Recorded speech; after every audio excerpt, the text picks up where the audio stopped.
Bawaslu Provinsi DKI Jakarta ini dalam upaya untuk melakukan berbagai pencegahan pelanggaran, karena kita tahu indeks kerawanan Bawaslu Provinsi DKI Jakarta itu tertinggi seluruh Indonesia.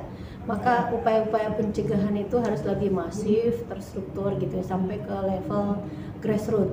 Nah, hari ini kita melakukan MOU dengan partai politik peserta pemilu, di mana partai politik ini menjadi peserta pemilu yang menjadi elemen kunci dalam menegakkan integritas pemilu, karena yang menentukan integritas pemilu itu peserta pemilu, lalu ada penyelenggara pemilu dan juga pemilih.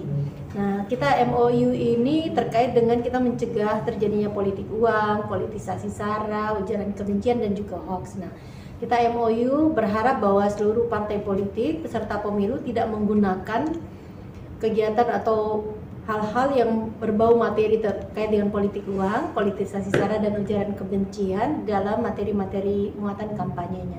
Jadi kita harapkan seperti itu agar seluruh stakeholder bersatu dan berupaya untuk menegakkan nanti negara kesatuan Republik Indonesia agar lebih rekat. Jadi kita berharap pemilu sebagai sarana integrasi bangsa, sehingga nanti pasca kontestasi orang tidak lagi berpikir bagaimana terkait dengan perbedaan-perbedaan, tetapi kalau misalnya mereka sudah terpilih, maka para pemimpin yang sudah terpilih nanti bisa merealisasikan janji-janji kampanye untuk mencapai kesejahteraan masyarakat yang kita inginkan. Jadi berharap bahwa pemilu itu berjalan secara damai tanpa ujaran-ujaran kebencian, karena biasanya kan ujaran kebencian dan politisasi sara itu juga muncul secara masif di media sosial dan biasanya tuh menggunakan buzzer-buzzer juga ya. Nah, harapannya bayaran-bayaran buzzer itu lebih muatannya pada hal-hal yang positif yang bisa dikampanyekan oleh peserta pemilu secara masif juga. Karena sebenarnya inti dari kampanye adalah bagaimana menawarkan visi misi dan program dan citra diri mereka sehingga masyarakat mau memilih terhadap partai politik atau peserta pemilu tertentu. Dan kita berharap masyarakat itu bisa lebih cerdas juga dalam memilih dan mengawasi setiap tahapan pemilu yang juga memiliki potensi dugaan-dugaan pelanggaran pemilu. Jadi harus juga berani melaporkan.